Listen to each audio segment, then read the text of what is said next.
समस्त को नमस्कार। Praise the Lord. प्रभु आम को पुनर्बार सुजोग देले वाक्य शिखा निमंते। तो मु आशा करुच्ची आपण मैंने भलरे थे। आज आम मैंने आदम हवा विषय चिंता करवा। अर्थ से माने जो फल खाइले से फल प्रकृत में मंद थिला कि से फल प्रकृत में समस्या कि जदि से फल प्रकृत में समस्या से फल प्रकृत में मंद तेबे शैतान कु फल खाई पापी है। तो से विषय आम आलोचना करवा। तापर आसतु प्रार्थना करवा। धन्यवाद प्रभु, सुंदर अवकाश देल। यही समय प्रभु आम जो वाक्य शिखबू ता बुझा निमंते एवं मनरे ग्रहण करने निमंते साहाय्य कर। प्रार्थना जीशु नाम रे मांगुचु, आमेन। आमे आदि पुस्तक रु नेबा। आदि पुस्तक 3 पर्व आमे 22 पद पढ़ा। आदि पुस्तक 3 पर्वर 22 पद। अनंतर सदा प्रभु परमेश्वर कहिले, देख मनुष्य भल मंदर बोध प्राप्त होई आमानंक परि जणे होइअछि। आउ से एबे से जेपरि हाथ बढ़ाई अमृत वृक्षर फल मध्य तोली खाई अनंत जीवी न होई। एठारे आपण माने कौन बुझिले? एठारे परमेश्वर कहउछंती, देख मनुष्य भल मंदर ज्ञानर बोध पाई भल मंद ज्ञान पाई से आमानंक परि जणे होइअछि। आ एबे से जदि अमृत वृक्षर मध्य फल खाइब तेबे से अमर होई रहिब। तेणु एठारे देखंतु भल मंद ज्ञान एठारे आदम पाई सारिछि। भल मंद ज्ञान ता पूर्व आम देखा से आदि 2:9 पद। सदाप्रभु परमेश्वर से भूमि नाना जातीय सुदृश्य और सुखाद्य वृक्ष पुणी से ही उद्यानर मध्य स्थान रे अमृत वृक्ष और सद सत ज्ञानदायक वृक्ष उत्पन्न कले। एदन उद्यान बगीचा परमेश्वर जेतेबेले बनइले अनेक भिन्न भिन्न जातिर फल को लगेले, किंतु मझिरे 2टा गछ अच्छी। गोटे गछर ना अमृत वृक्ष, आ गोटे फलर ना होची सद सत ज्ञानदायक वृक्षर फल। 2टा फल अच्छी। देखंतु अमृत वृक्ष, अमृत माने यार अर्थ जना पड़ुची जे एई फल खाइले जने मरिब नाही, अमृत। आ गोटे फल होची सेटा होची सद सत। उच्चारण जदि आपण माने चेक करिवे, सद सत अर्थ इंग्लिश रे गुड एंड इविल, अर्थ भल मंद।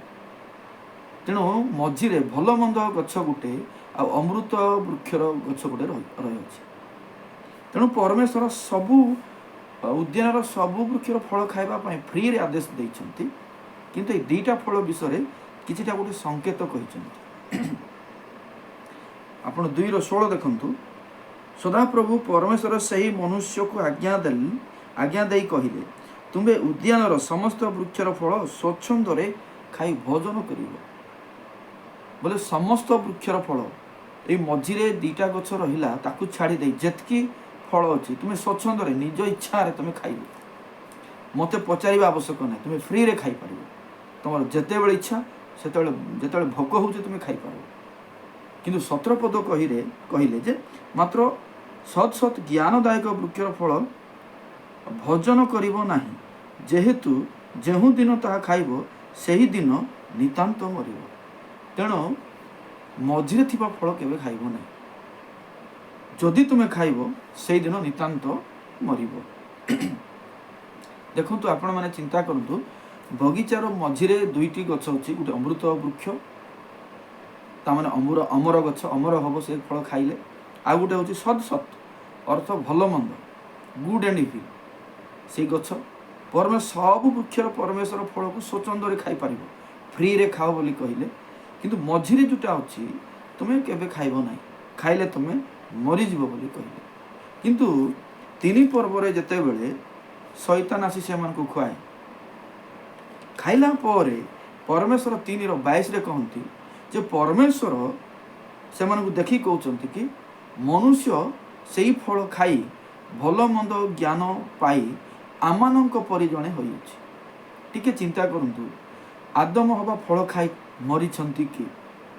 ଆପଣ କହିବେ ମରଣ ତ 3 ପ୍ରକାର। ଓକେ, ଠିକ୍ ଅଛି, କିନ୍ତୁ ପରମେଶ୍ୱର କାହିଁକି ଏଠାରେ କହୁନାହାନ୍ତି ଯେ ଆଦମ ମରିଛି, ହବା ମରିଛି? ଏଠି ପରମେଶ୍ୱର କହୁଛନ୍ତି ଯେ ଆଦମ ଫଳ ଖାଇ ଭଲ ମନ୍ଦ ଜ୍ଞାନ ପାଇ ମୋ ପରି ଜଣେ ହୋଇଅଛି। ୟାର ଅର୍ଥ କ'ଣ ବୁଝୁଛନ୍ତି ଆପଣ? ପରମେଶ୍ୱର କହୁଛନ୍ତି ଆଦମ ଫଳ ଖାଇ ମୋ ପରି ଜଣେ ହୋଇଛି, ଭଲ ମନ୍ଦ ଜ୍ଞାନ ପାଇକି ସେ ମୋ ପରି ଜଣେ ହୋଇଛି।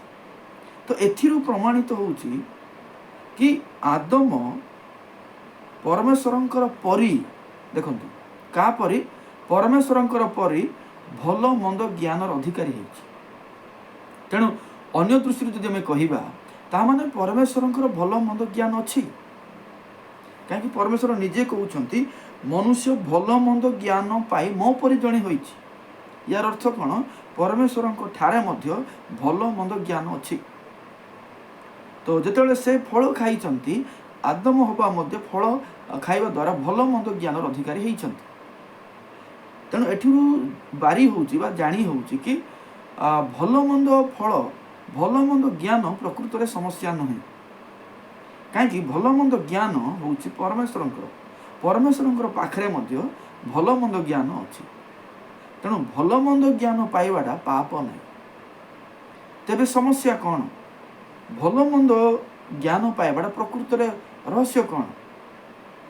ଆଚ୍ଛା, ପରମେଶ୍ୱର ଜାଣିଥିଲେ କି ନାହିଁ ଯେ ଏଇ ବୃକ୍ଷ ଫଳର ସେମାନେ କେବେ ନା କେବେ ଖାଇବେ? ପରମେଶ୍ୱର ମଝିରେ ରଖିଛନ୍ତି, ଆଉ କହିଛନ୍ତି ଖାଇବ ନାହିଁ, ଖାଇଲେ ତୁମେ ମରିବ। ଯେ ପରମେଶ୍ୱରଙ୍କର ପୂର୍ବ ଜ୍ଞାନ ନାହିଁ ବା ଆଡ଼ଭାନ୍ସ ଜାଣିପାରୁନାହାନ୍ତି କି ବାଇଚାନ୍ସ ମାନେ ଖାଇବେ, ଖାଇଲେ ଅସୁବିଧା ବୋଲି। ଆମେ କହିବା ସେ ପରୀକ୍ଷା କରୁଥିଲେ। ପରୀକ୍ଷାରେ କ'ଣ ଆଶା କରୁଥିଲେ?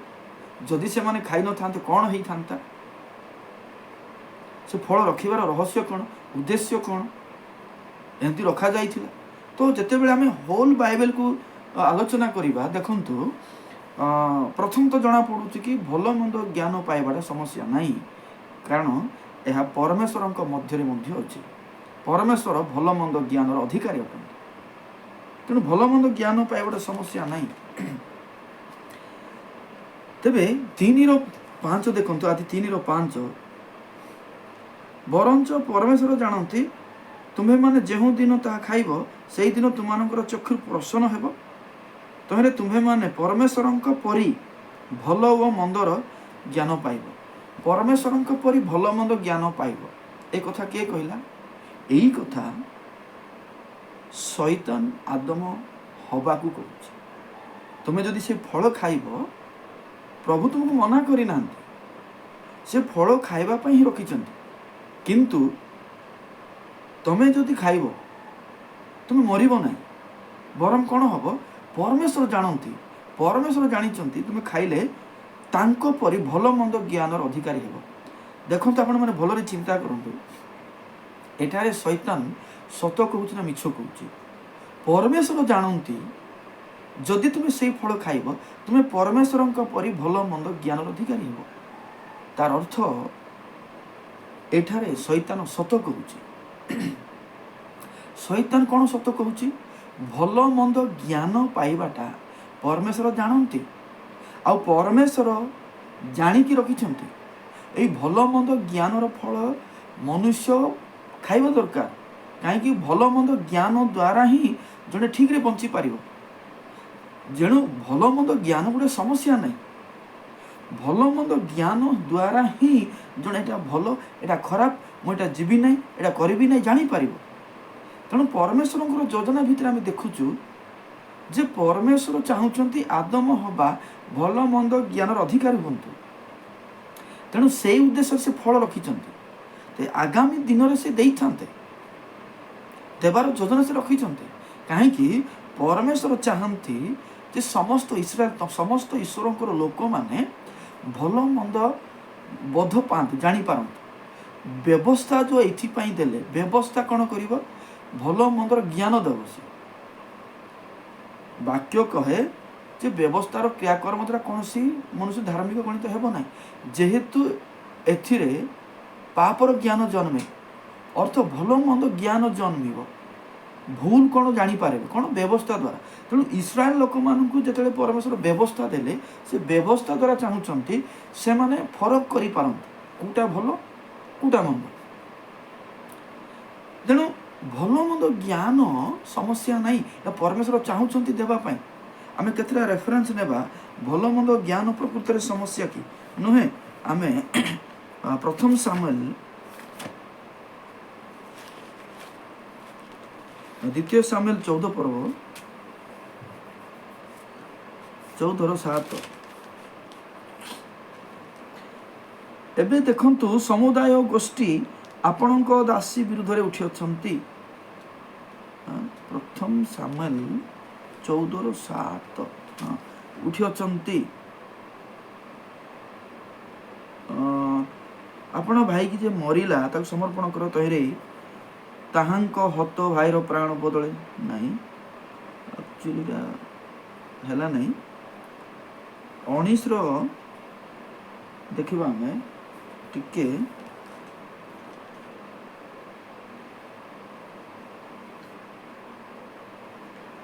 ଦ୍ୱିତୀୟ ସାମୁଏଲ ପ୍ରଥମ ସାମୁଏଲ ଟିକେ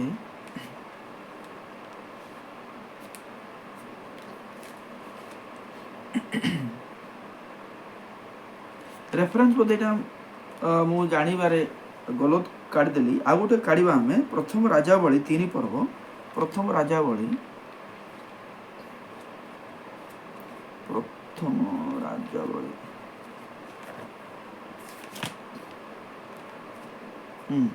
ତିନି ପର୍ବ 8 ଏବଂ 9। ଆଉ ତୁମ୍ଭକୁ ତୁମ୍ଭ ଦାସ ମନୋନୀତ ଲୋକମାନଙ୍କ ମଧ୍ୟରେ ଅଛି, ସେମାନେ ବାହୁଲ୍ୟ ହେତୁରୁ ଅଗଣ୍ୟ ଓ ଅସଂଖ୍ୟ ଏକ ମହାଗୋଷ୍ଠୀ ଅଟନ୍ତି। 9 ପଦ। ଏ ହେତୁ ଯେପରି ଆମ୍ଭେ ଭଲ ଓ ମନ୍ଦର ପ୍ରଭେଦ ଜାଣିପାରିବୁ, ଏଥିପାଇଁ ତୁମ୍ଭ ଲୋକମାନଙ୍କର ବିଚାର କରିବା ନିମନ୍ତେ ତୁମ୍ଭର ଏହି ଦାସକୁ ଜ୍ଞାନ ମନ ଦିଅ। କାରଣ ତୁମ୍ଭର ଏହି ମହାଗୋଷ୍ଠୀର ବିଚାର କରିବାକୁ କିଏ ସମର୍ଥ। ଏଠାରେ ସଲୋମନ ଯେତେବେଳେ ରାଜା ହେଉଛନ୍ତି ସେହି ସମୟରେ ପରମେଶ୍ୱରଙ୍କୁ ସେ ଜ୍ଞାନ ମାଗୁଛନ୍ତି। ପ୍ରଭୁ ତୁମର ଲୋକମାନେ ଅଗଣ୍ୟ, ଅର୍ଥ ଇସ୍ରାଏଲ ଲୋକମାନେ ଏତେ ଜ୍ଞାନ ଏତେ ସଂଖ୍ୟା, ତ ସେମାନଙ୍କୁ ବିଚାର କରିବା ପାଇଁ ମୋର ସକ୍ଷମ ନାହିଁ, ମୁଁ କରିପାରିବି ନାହିଁ। ତେଣୁ ମୋତେ ଜ୍ଞାନ ଦିଅ।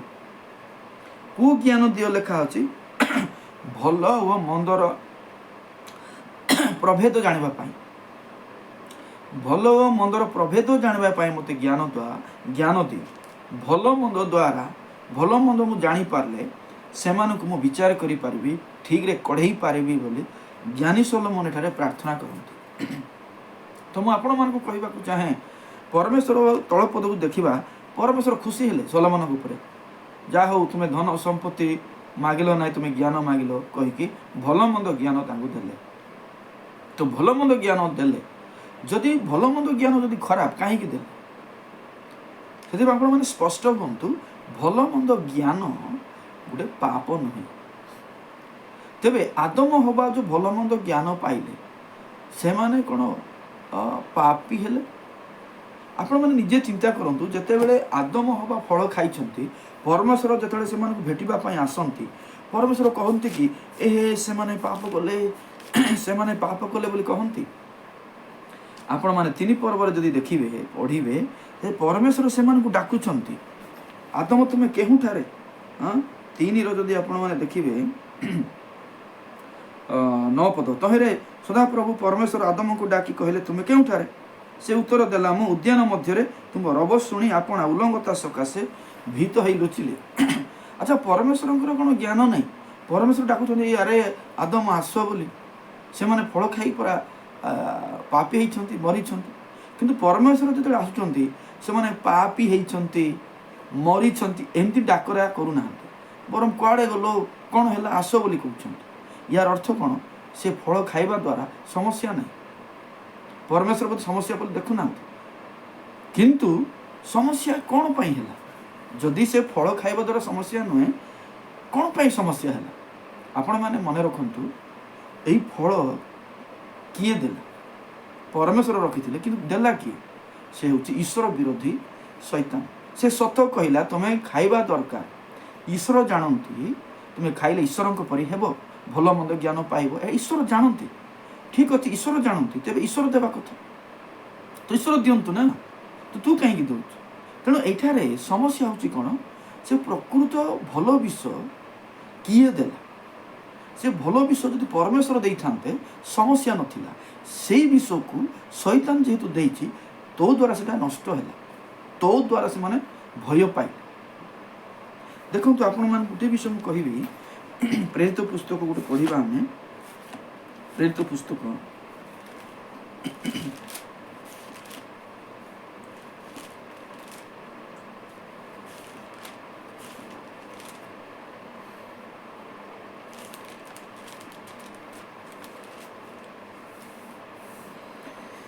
16 पर्वर 17 पद 16-17 से पाउल ओ आमनक पछे पछे आसी चित्कार करी कहबाकू लागिला एही व्यक्ति माने परात्पर ईश्वरंकर दास एमाने तुमମାନଙ୍କୁ परित्राणर पथ जणाउछंती एठारे कोन होईची साउल ओ सिला से माने गुटे गाँ को जाइछंती सेटे मंद आत्मा विशिष्ट व्यक्ति तांको को भेटिची एवं पाउल ओ सिला विषय कहूँ एमाने प्रभुंकर दास मान मंदात्मा विशिष्ट व्यक्ति मंदात्मा जहाँ धरी से व्यक्ति कहूँ जे एमाने प्रभुंकर दास मान आने तुमको परित्राणर पथ कहते टिके चिंता करंतु शैतान सत कहला ना मिछ कहला एठारे शैतान सत कहूँ एमाने प्रकृत ईश्वरंकर दास माने किए पाउल आ सिला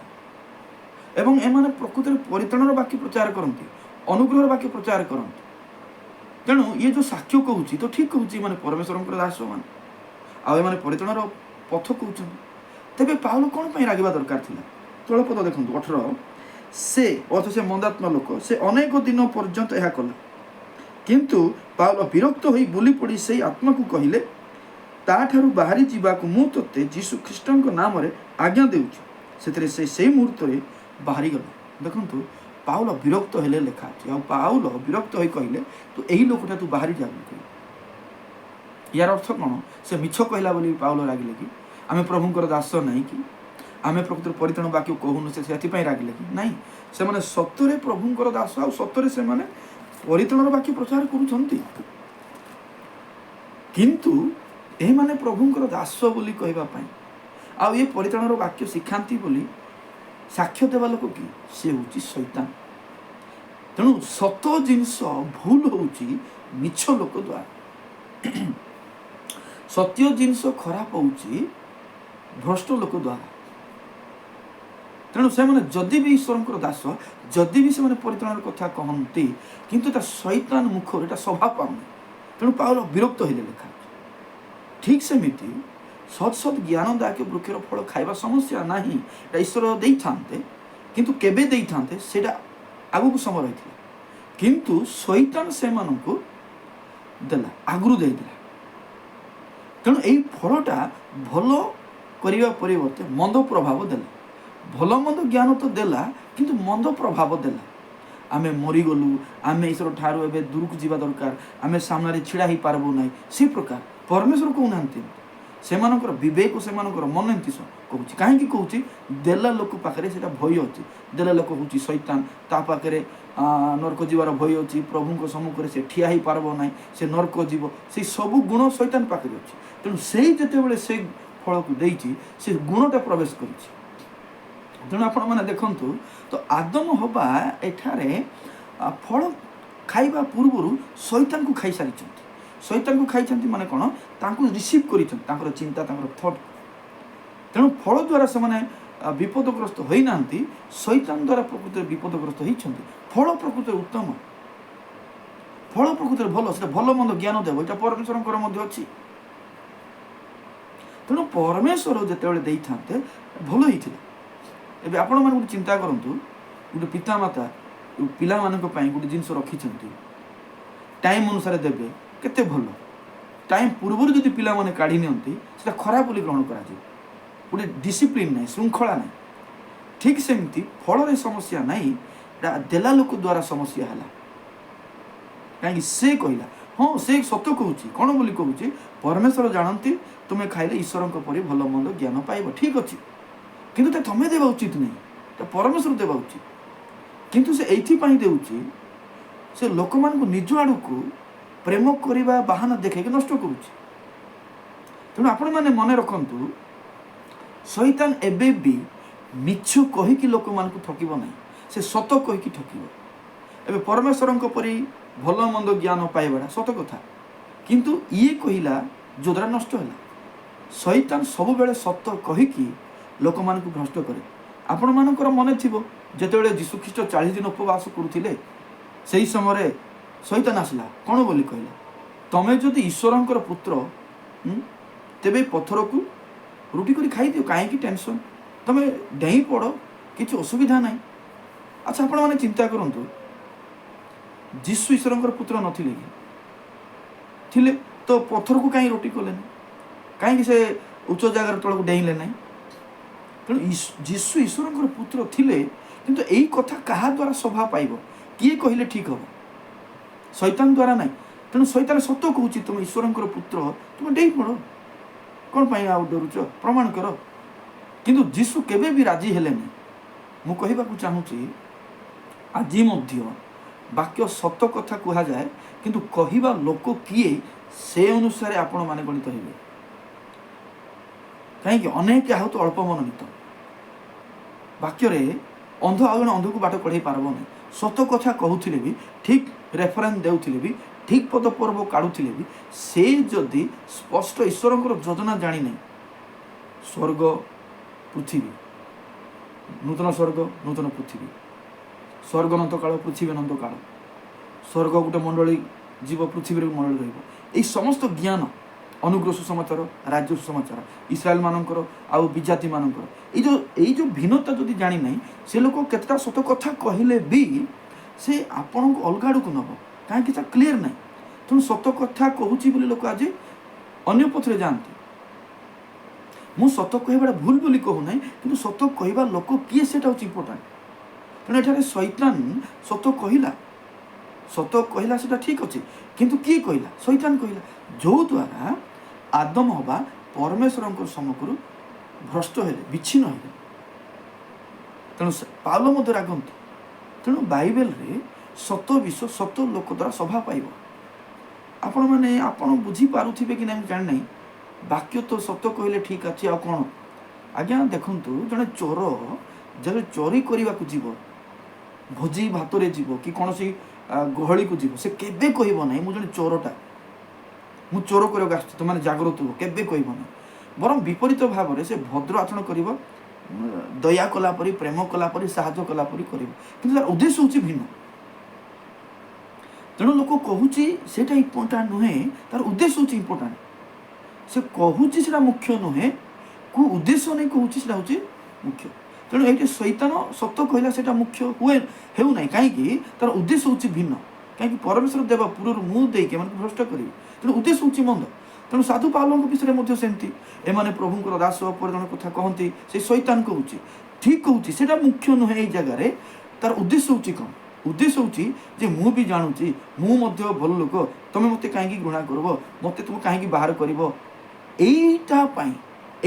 शैतान सेमती कहूँ तेणु आपण मैंने ये वीडियो द्वारा गोटे विषय जानतु किए कौन कहूँ कहवाटा न धरतु कहवाटा धरतु ना जहाँ देखा जा विश्वास करूँ ना जो देखा जाऊना भितर से भितर थी योजना उद्देश्य जान जेबे आपण भितर थी उद्देश्य योजना जानवे तेबे आपण को से लोक बुझा जी किए से लोक आज्ञा आम एत ज्ञान ना आम अनेक समय भ्रष्ट हो जाऊ आम जापारूँ कौटा सत कौटा मिछ जदि सत मिछ जानूचु तेबे भी आमको जना पड़ूना लोकर उद्देश्य कौन आज अनेक लोक पालक मिशनरी अनेक संस्था गठन हो मु कहूना से भूल कि ठीक किंतु उद्देश्य अनेक लोकर मंद अच्छी आज्ञा लोक मैंने निजर पेट पाटना निजर सिंहासन बंचे रखापी उद्देश्य यहाँ अच्छी तो यही उद्देश्य द्वारा जब जड़े कहूए करूए बाकी प्रचार करूए से विनष्ट हो से भल मंद ज्ञान मनुष्य को दरकार थिला परमेश्वर दे था कि जो दिन खाइब से दिन मरबे कहबार अर्थ कौन मु जो पर्यंत कही ना निर्देश मो पूर्वर तुम्हें खाइब ना ଅର୍ଥ କ'ଣ ମୋର ବିନା ଅନୁପସ୍ଥିତିରେ ମୋର ଆଦେଶ ପୂର୍ବରୁ ଯଦି ତୁମେ କରିବ ତୁମେ ମରିବ। ତାର ଯଦି ଆମେ ଭଲରେ ଚିନ୍ତା କଲେ ଜାଣିପାରୁଛୁ ଏଇଟା କି ଆପଣମାନେ ଗ୍ରହଣ କରିବେ କି ନାହିଁ ମୁଁ ଜାଣିନି, କିନ୍ତୁ ଭଲ ମନ୍ଦ ଜ୍ଞାନ ପାଇବାଟା ସମସ୍ୟା ନୁହେଁ। ପରମେଶ୍ୱର ତାଙ୍କ ଲୋକମାନଙ୍କୁ ଦେଇଛନ୍ତି ଆଉ ପରମେଶ୍ୱରଙ୍କର ନିଜର ଗୁଣ ଅଛି ଆଉ ପରମେଶ୍ୱର ଦେଇଥାନ୍ତେ। ଏଇଥିପାଇଁ ଜଣାପଡ଼ୁଛି ଯେ ତାଙ୍କ ଲୋକମାନଙ୍କ ଠାରୁ ସେ ଭଲ ମନ୍ଦ ଜ୍ଞାନ ଆଶା କରନ୍ତି। ଆଉ ଖାଇଲେ ମରିବ ଏଥିପାଇଁ କହିଲେ ଯେ ସେ ଦେବା ପୂର୍ବରୁ କୌଣସି ସେ ଗଛକୁ ଛୁଇଁବା ଦରକାର ନାହିଁ। ତେଣୁ ସେମାନେ ତାଙ୍କ ଈଶ୍ୱର କହିବା ପୂର୍ବରୁ ଶୈତାନ ଦ୍ୱାରା ଖାଇଲେ, ସତ କଥା ପରି ହେଲା, ଈଶ୍ୱରଙ୍କ ପରି ହେବା ପରି ଦେଖାଗଲା, ଈଶ୍ୱର ଦେଖିଲେ ମଧ୍ୟ। କିନ୍ତୁ କ'ଣ ହେଲା, ସେମାନଙ୍କ ବିବେକରେ କ'ଣ ପଶିଲା, ଆମେ ଈଶ୍ୱରଙ୍କ ବିରୋଧରେ ଗଲୁ, ଆମେ ଉଲ୍ଲଙ୍ଘ ହେଲୁ, ଆମେ ପାପୀ ହେଲୁ, ଆମେ ମରିଗଲୁ, ଏ ପ୍ରକାର ହେଲା। ତେଣୁ ପରମେଶ୍ୱର କହୁଛନ୍ତି କ'ଣ, ଏବେ ଭଲ ମନ୍ଦ ସେ ଜ୍ଞାନ ପାଇଛି ଏବଂ ମୋର ନିକଟବର୍ତ୍ତୀ ଆସିବାକୁ ସେ ଡରୁଛି। ଭଲ ମନ୍ଦ ଜ୍ଞାନ ପାଇଛି, ସେ ଫଳ ଠିକ୍ କାମ କରିଛି, କିନ୍ତୁ ବିବେକରେ କ'ଣ ହେଇଛି, ଆଉ ଗୋଟେ ଚିନ୍ତା ଆସିଛି। କେଉଁଟା? ଶୈତାନ ଦ୍ୱାରା ଆସିଛି। ସେଇଟା କ'ଣ ଆସିଛି ନା ପ୍ରଭୁ ନିକଟକୁ ଯାଇ ହେବ ନାହିଁ, ପ୍ରଭୁ ଆମକୁ ଗ୍ରହଣ କରିବେ ନାହିଁ, ଏଇ ଭୟ ଆସିଛି। କାହିଁକି? ଶୈତାନ ମଧ୍ୟ ପ୍ରଭୁଙ୍କ ନିକଟ ଯାଇପାରିବ ନାହିଁ, ପ୍ରଭୁ ତାକୁ ଗ୍ରହଣ କରିବେ ନାହିଁ, ପ୍ରଭୁ ତାକୁ ପରିତ୍ରାଣ ଦେବେ ନାହିଁ, ତାକୁ ନର୍କରେ ପଠାଇବେ। ଏଇ ଭୟ ଆଉ ଗୋଟେ ଆଦମ ହେବା ପାଖରେ ଅଛି। ତେଣୁ ସେମାନେ ଯଦି ସେ ଅମୃତ ବୃକ୍ଷର ଫଳ ଖାଇବେ ଅନନ୍ତ ଜୀବିତ ହେବେ, ଅମର ହେଇକି ତ ରହିବେ, କିନ୍ତୁ ଈଶ୍ୱରଙ୍କ ନିକଟକୁ ଆସିବାର ଭୟ ସାଙ୍କଠାରୁ ଦୂର ହେବ ନାହିଁ। ଈଶ୍ୱରଙ୍କୁ ପାଇବା ପାଇଁ ସମସ୍ୟା ସବୁବେଳେ ଦେଖାଯିବ, ସେମାନେ ଡରିବେ, ଆସିବେ ନାହିଁ। ତେଣୁ ଏଇ ଭୟ ଦୂର ନ ହେବା ପର୍ଯ୍ୟନ୍ତ ଅମୃତ ବୃକ୍ଷର ଫଳ ଦେବା ଉଚିତ ନୁହେଁ। ତାଙ୍କ ଭିତରେ ଯେଉଁ ଭୟ ଆସିଲା ଈଶ୍ୱରଙ୍କୁ ପାଇ ହେବ ନାହିଁ ଆଉ ଈଶ୍ୱରଙ୍କୁ ନରକକୁ ପଠାଇବେ, ଏଇ ଭୟ ଦୂର କଲା ପରେ ଅମୃତ ବୃକ୍ଷର ଫଳ ଖାଇବାକୁ ଦିଆହେବ। ଆଉ ବାଇବେଲରେ ପ୍ରକାଶିତ ପୁସ୍ତକରେ ଏହାର ବର୍ଣ୍ଣନା ଅଛି, ଅମୃତ ବୃକ୍ଷର ଫଳ ଯୀଶୁଖ୍ରୀଷ୍ଟ, ଯିଏ ଜୟ କରିବା ମୁଁ ତାକୁ ଦେବା, ଅନନ୍ତ କାଳ ସ୍ଥାୟୀ କରିବ। ସେଥିପାଇଁ ମୁଁ କହୁଛି ଏଇ ଭଲ ମନ୍ଦ ଜ୍ଞାନ ପ୍ରକୃତରେ ଭଲ ଆଉ ପ୍ରଭୁ ଚାହୁଁଛନ୍ତି, କିନ୍ତୁ ଦେଲା ଲୋକ ଦ୍ୱାରା ସମସ୍ୟାରେ ହେଲା। ଦେଲା ଦ୍ୱାରା ଯେଉଁ ଦେଲା ସେ ଯେହେତୁ ସମସ୍ୟାରେ ଅଛି, ତେଣୁ ଅନ୍ୟମାନେ ମଧ୍ୟ ସମସ୍ୟାରେ ପଡ଼େ। ଆଜି ମଧ୍ୟ ସେମିତି ବାକ୍ୟ ହେଉଛି ଠିକ୍, ବାକ୍ୟ ହେଉଛି ପବିତ୍ର, କିନ୍ତୁ ଆଜ୍ଞା ମାନେ କିଏ କହୁଛି ସେ କେତେ କ୍ଲିଅର ଅଛି ପରମେଶ୍ୱରଙ୍କର ଯୋଜନା। ଶୈତାନ ଗୋଟେ ପାର୍ଟ ଜାଣିଛି ଯେ ଏଇଟା ପରମେଶ୍ୱର ଦେବାକୁ ଚାହୁଁଛନ୍ତି, ଖାଇଲେ ମାନେ ଈଶ୍ୱରଙ୍କ ପରି ଭଲ ମନ୍ଦ ଜ୍ଞାନ ପାଇବେ, କିନ୍ତୁ ସେ ଆଉ ଗୋଟେ ପାର୍ଟ ଜାଣିନାହିଁ, ଏଇଟା ମୁଁ ଦେବା ଉଚିତ ନାହିଁ, ମୁଁ ଦେବା ଦରକାର ନାହିଁ, ଏଇଟା ସତର୍କତା ପାଖରେ ନାହିଁ। ସେମିତି ଏକା ଅନେକ ଲୋକମାନେ କିଛି ବାକ୍ୟ ସତ୍ୟତା ଜାଣନ୍ତି, ପୁରା ବାକ୍ୟ ଜାଣନ୍ତି ନାହିଁ, ସେତେବେଳେ ବିପଦ ହୁଏ, ସେତେବେଳେ ଶ୍ରୋତାମାନେ ଫଲୋଅର ମାନେ ମଧ୍ୟ ବିନଷ୍ଟ ହୁଅନ୍ତି। ମୁଁ କହୁନାହିଁ ମୁଁ ଭଲ ବୋଲି, ଆଉ ସେମିତି କହିବା ଉଚିତ ନାହିଁ, କିନ୍ତୁ ଆପଣମାନଙ୍କୁ ଗୋଟେ ବିଷୟ କହିବି, ବାକ୍ୟରେ ଭୁଲ ହେବା ଉଚିତ ନାହିଁ। ଆଉ ଏଣ୍ଟାୟାର ବାଇବେଲକୁ ଜ୍ଞାନ ପାଇବାର ଅଛି। ଆଉ ପ୍ରଭୁଙ୍କର ଅନୁଗ୍ରହ ଦ୍ୱାରା ଏହି ସତ୍ୟତା ଆମେ ବହୁତ ପରିଶ୍ରମ କରିଛୁ। ଆଉ ଆପଣମାନେ ଚାହିଁଲେ ମଧ୍ୟ ମୋତେ କଣ୍ଟାକ୍ଟ କରିପାରିବେ, ଆପଣମାନେ କମେଣ୍ଟ କରିପାରିବେ, ଯେଉଁଦ୍ୱାରା ଆମେ ଆହୁରି କଣ୍ଟାକ୍ଟରେ ଆସିବା। ତ ମୁଁ ଆଶା କରୁଛି ଆଜିର ଆଲୋଚନାରେ ଆପଣମାନେ ବୁଝିଲେ ପ୍ରକୃତରେ ଭଲ ମନ୍ଦ ଫଳର ଉଦ୍ଦେଶ୍ୟ କ'ଣ ଥିଲା, କେମିତି ଥିଲା, ଆଉ କାହା ଦ୍ୱାରା କେମିତି ହେଲାରୁ କ'ଣ ସମସ୍ୟା ହେଲା। ତ ଆଜି ପାଇଁ ଏତିକି କହିବି। ସମସ୍ତଙ୍କୁ ନମସ୍କାର। ପ୍ରେଜ୍ ଦ ଲର୍ଡ।